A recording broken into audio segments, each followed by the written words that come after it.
This is Jim from Portage M&A Advisory, and you're listening to the Selling Successfully podcast, the show that simplifies selling your business for those thinking about moving into the next chapter of life. If you like what you hear, please follow or subscribe to find us easily and listen again. We're here when you need us.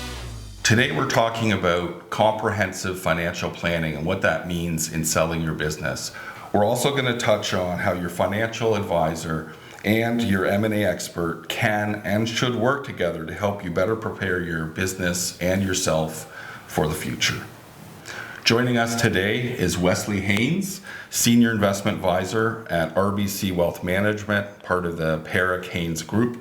Wesley has over 17 years of experience in the financial services industry, helping families, business owners, and executives preserve and protect their wealth while securing their future. We've worked with RBC on numerous deals. Excited to have you here today. And what I can say is Wesley is wealth of knowledge. He's beacon of hope for his clients. And this is something I think a lot of people will find near and dear to themselves. Thank you for sitting down with me, Wes. Really appreciate you being here. Oh, great. Glad to be here. Really excited about it. Let's kick this off with some fun facts. According to CFIB, Canadian Federation of Independent Business Owners, one of the main reasons failed successions happens is because of the lack or inadequate planning. Talk to me about what you're seeing. Thanks, Jim. What we're seeing today is business owners are so busy actually, making their business work and growing their business. They're really missing that mark in terms of sitting down with our team and having a look at and putting together a full comprehensive plan, looking at what their business might be worth today, how that succession might look like in the future, and what that could look like for them in terms of protecting their family, protecting their business. Oftentimes, if they fail to plan ahead of time, what we're seeing is they're forced to sell under duress conditions, and it doesn't always end up with the best result. And what would you say the minimum amount of time required would be to plan this out?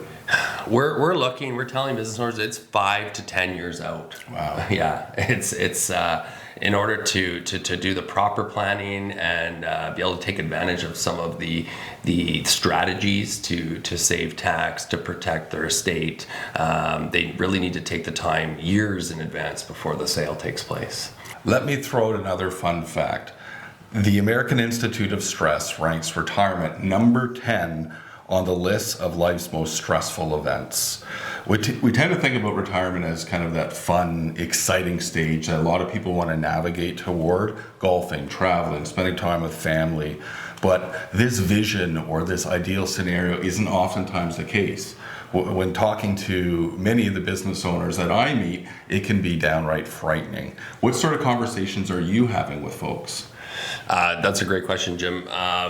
In terms of getting ahead of the curve and really putting that plan together to have those conversations about retirement, oftentimes our clients don't like the word retirement. They like to think of it as the next phase in their life. Oftentimes our clients are so busy in their business and love what they do that it actually frightens them to talk about retirement, right? And I imagine, just sorry to interject, but spending 40 or 50 years of your life doing the same thing over and over is almost like Groundhog Day. So the idea of jumping out of that routine can be pretty daunting. So I guess Yes. You're having these conversations and you're asking them, hey, what does life look like after that? Yes, yeah, absolutely. Post-retirement conversations are a big part of what we do. Also, you'd be surprised that these clients go, do I have enough? Do I have enough for what I want to do post my business sale or succession? Normally, a client that's a non-business owner, they have their savings where they've been saving for the last 30 years, and your vehicles like your RSP, your TFSA, they've saved and accumulated an amount, and that amount's going to be sufficient for their lifestyle needs, right? Their lifestyle needs generally are a little bit more simple in terms of they have a one property, they have some they like to go for dinner, do a couple of vacations. A business owner's needs can be a lot more complex, right? They might own multiple properties in multiple countries. Absolutely. They have charitable needs they may want to pursue. They also have maybe children that they're trying to support in terms of education, grandchildren, that kind of thing. So the planning really that we do is we make sure that there is enough in the wealth they've accumulated in their business and the savings outside their business to make sure that they're meeting those requirements in the next phase of their life. No, and I think that's important because from my experience too, with dealing with business owners, there's more complexity, right? You're dealing with opcos, you're dealing with holdcos, you're dealing with personal expenses in the opco that fund their lifestyle. Yes. It's very different than a T4 type of individual. And the second point that I wanted to touch on is with respect to how much money do I need in order to retire? And a little story here, and I think I shared this with you previously, and you may have come across a situation where the business owner was ready to sell. We went through the process. We had it out to market. We had a buyer at the table. We had an offer on the table. We were super excited. We're getting to the finish line, and the seller pulls the plug. And everyone's super frustrated. The buyer's frustrated. We're under the gun here. We come to find that they hadn't done a financial plan.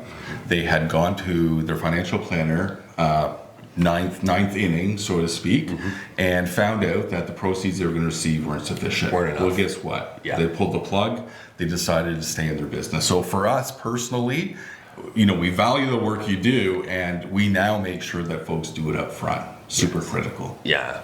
I think it's that process needs to start. Like I said, 5 to 10 years out. It helps everybody in the process in terms of understanding what the sale might have to look like in order to meet the requirements of the owner and their families. The American Institute of Stress, another fun fact for you, reports 58% of retirees say financial security is the most important ingredient to happy retirement. Does that resonate with you? Does it make sense? It does. It provides a little bit of security, and security we all need in order to have that less stress in our life, to understand that, to know that we have the means to be able to do the things we want to do in retirement, right? So, and I can say, before you get into the meat and potatoes here, from our experience, when people come to us, number one question is, how much is my business worth? Right. Oftentimes the valuation is not necessarily tied to what the true fair market value is. It's tied to what they really need. Perhaps is tied to a cocktail party conversation, right? Or perhaps they spoke to someone else and said, hey, I got 10 million, therefore you should get 10 million, but not always the case. No, not at all. No. No, what we often find on our side is what they think when we start this planning process and what they think their business is worth. It's very different when we bring you guys in to do a valuation and get an understanding of what it could look like. Those numbers are often very different. Right. And in our first... on down and on the upside as well, right? So absolutely. And in our previous podcast, we talked about valuation for business owners, and it was quite comprehensive, but the synopsis essentially is, listen, we're in the same boat. We want to look 5 to 10 years out. We want to make sure business owners really understand where they're at 5 years out so that they know the value today. Then they work with someone like you so that they can kind of progress, and when the time comes, they know that the business is sufficient. We've also seen the flip side where they haven't gotten a business valuation early on. When they move along and they get a business valuation, they find that they could have retired years sooner because it wasn't factored in. Right. So speaking on the comprehensive financial plan and what it does, I just want to touch on a couple of points. And what we want to look at is when we do a plan is we want to look at accumulating the wealth and growing the assets and what that looks like, right?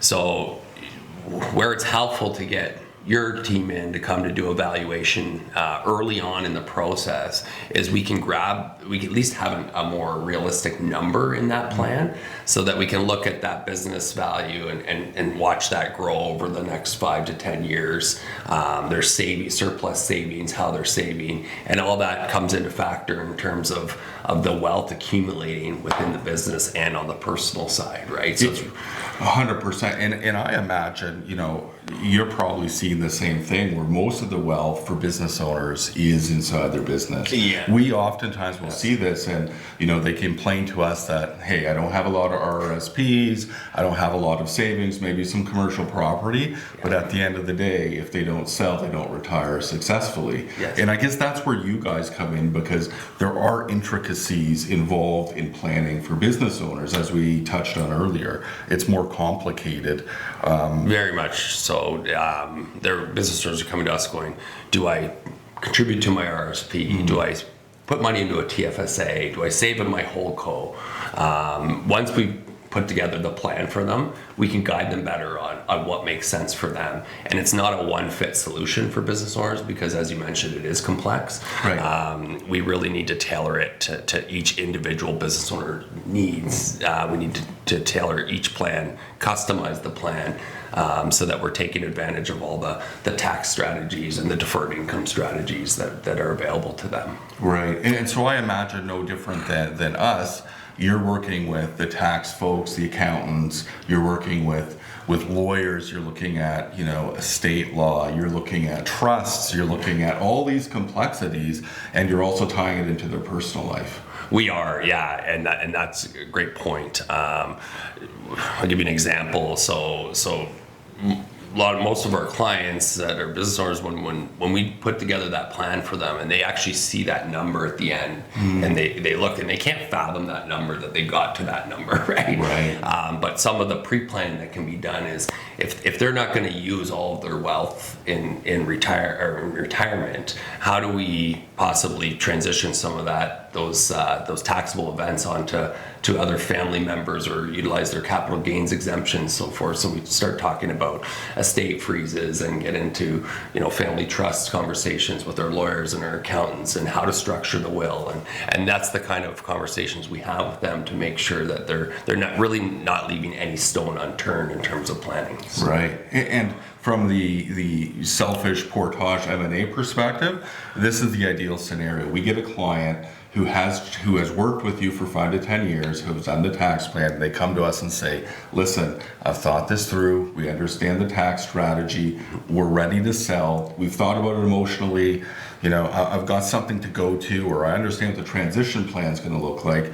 That is gold to us. What I can tell you, the opposite is when none of the planning has been done, there's a medical event and they need to sell yesterday, it is utter chaos. It is, yeah. I actually have a situation like that right now, unfortunately, where one of the partners did pass away, and now the partner's wife is involved in the business. The other two partners are working 80-hour work weeks. They've actually approached the market for sale, and they can't sell the business right now. So much unfortunate situation that's taken place, and really we could have probably avoided a lot of that had we done some planning with them a lot earlier on. So. And I hate to say it, but I have a feeling that is the norm. From what we're seeing, it is very rare. Out of 10 people, I would say 3 or 4 have been very prudent, have worked with financial planners like yourself, and are prepared. The other 6 or 7, they're in that same boat. Yeah. And unfortunately, if 80, 90, 100% of their wealth is in their company, and their company is not saleable, how do you retire? Yes, and that's what I always tell my clients, fail to plan to fail, right? The plan, it's imperative that they start this process. Succession can be sticky, uncomfortable, and in some cases downright volatile. And what I've learned being in this industry, and I've got so many stories I could share, as could you, there's complexities behind the scenes. There's family members, there's other parties that the business owner wants to take care of. There's lots of challenges going on under the surface that we're typically not privy to. I think this is where you're having those conversations. When you're looking at, a seamless transaction, how do you facilitate a seamless process? Great question, Jim. A seamless process, I don't know if there's ever fully a seamless process, but how we get ahead of it is we like to have those conversations with everybody that's going to be involved in the succession of the business. So if it's going to be passed on to children that are involved in the business currently, we like to sit down with them and talk about the planning that has to be implemented in order to make this transition a good one. We talk about strategies like I had mentioned the estate freeze in the last conversation we had. Where that also comes into play is it possibly makes the business a little more affordable for a lot of the younger generation. Right. A lot of times the younger generation doesn't have the cash to pay mom and dad for a business, right? So we also look at having a good shareholders agreement put in place in case. We talked about unforeseen circumstances. A good shareholder agreement will touch on all of the points and the what ifs. If this happens, what does this look like? And then there's also some really great insurance strategies that we can use in terms of succession planning.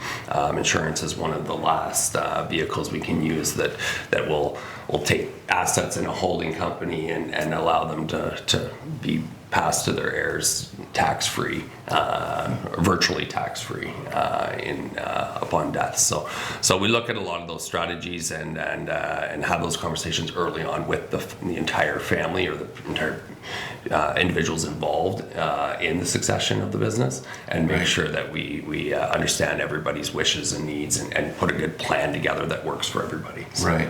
And that makes a lot of sense to me, because typically when we see the client, the first visit, oftentimes, like I mentioned earlier, 6 or 7 clients out of 10 won't have this in place, and there are things under the surface that we're not privy to, and we don't know what we're up against. We're hopeful that they've planned. We're hopeful that they've talked to their kids about it.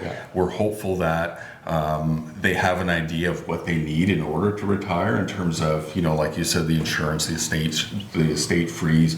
Perhaps one of them wants to work in the business. But if this isn't in place, it is something that we've got to manage throughout the process. And it's music to my ears when I hear that this planning is done, and that's probably why it takes 8 to 10 years prior to the sale of the business, right? That's one of the benefits when we've put together that plan, and the owner knows what they want, and then we pass them along to Portage. It's clear cut for you guys. It's much more easy. From our perspective, we can execute, package the business up. We're not dealing with, I would say, the emotional components, 100%, which oftentimes comes into play. But if that's kind of put at bay and they've got a good plan, it's just one less thing that we need to manage. I would say I'm more of a psychiatrist than an actual investment advisor. We're great at the numbers. The psychiatric piece we're still working on. Right. So this piece in particular is really one of my passion pieces, because I'm a firm believer that the deal team is everything. And we've done lots of work with RBC. We've done lots of deals together. We really appreciate the tools you guys bring to the table. But at the end of the day, I think success really boils down to the quality of advisors they have and the deal team. And I know too, you're very collaborative. You work together, and I think that is so important in the sale of someone's business at the end of the day. It is, Jim, and I always say we're good at what we do, but we're not an M&A company. I have a story that I'd like to share in terms of working with a client.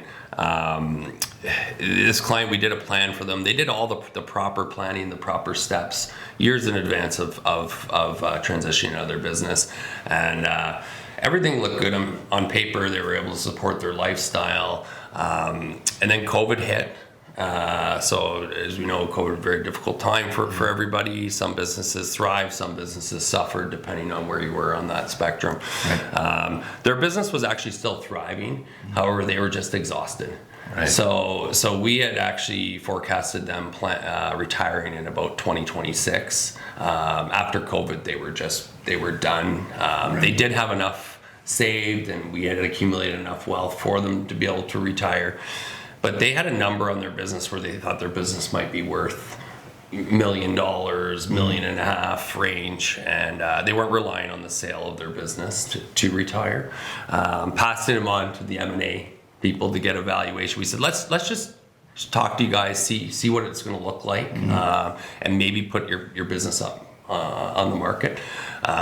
Really neat story. So ended up getting 5 times that multiple on the market. And fast forward, we're having conversations around them gifting their children more money, gifting their grandkids money, and it's really touching story. We were in the boardroom a couple weeks ago, and the wife was actually in tears. That she said, "I just can't believe we did all this planning, and then Wes RBC gave us the advice to go see the mergers and acquisitions team and get a higher multiple for their business, and it's allowed them to do a lot more than they thought." So that's fantastic. And I can say too, another situation slightly different, but similar in outcome is the collaboration between a financial advisor who is really astute and an M&A team. We had a client who it was COVID as well, the early stages of COVID. They brought us in. Their business was experiencing softer results, and we essentially said, listen, the value of your business has dropped. Now is not the ideal time to sell it. In a perfect world, you would wait, but there was a medical concern on the seller's part. They didn't have the gift of time to really wait it out and wait for the business cycle to turn. However, the planning that was done was really well done. In fact, the advice when we sat at the table was, listen, the market's down. There's huge opportunity to get some wind at our back. Even if your proceeds from the business sale are lower, we're going to make that up in the market. All of that discussion was hugely valuable. The seller realized that, hey, at the end of the day, my retirement's not going to be impacted. I can still retire successfully, and that collaboration made everything work out in the end. Yeah. It's stories like these that really hit home and really emphasize the fact that if we can work together better for our clients and get us, either myself or you, involved earlier in the process, I think we're going to have a better outcome. And we've seen it happen time and time again. It's just educating our clients to make sure that that's happening. This brings us to the end of the episode, Wesley. Time flies when you're having fun. Is there anything else you wanted to add before we conclude? You know what? I just wanted to add that financial planning really extends beyond the sale. It's ensuring that you have somebody in your corner, pre-sale and post-sale. We work with our clients. It's not a one-off. We work with our clients. The relationships we have with our clients are, till the end. So they're years and years and years. We get to intimately know our clients, and we're there for them each year and year out. And after the sale, there's a lot of planning to be done to make sure that we're efficiently working those assets all the way to their estate. So, and I think that's the beautiful piece is that you're in their corner. You're helping them prepare for the sale. Once the sale's got done, typically, we're out of the picture. Yes. But you're still in the corner. You're still working with them. So I definitely see the value of that integration, right? Us working together, but also having someone in their corner from like you said, beginning to end. Absolutely. And that's a wrap. Thank you for listening to the Selling Successfully podcast. And thank you to my guest, Wesley Haynes, the Senior Investment Advisor at RBC Wealth Management, Parekh-Haynes Group. If you'd like to get in touch with Wesley, you can find him on LinkedIn, or you can email him at wesley.haynes, Haynes, at rbc.com. For those of you interested, we've created key takeaways that you can download and access via our podcast page. Please remember to like or subscribe to keep this podcast handy, and we'll see you next time.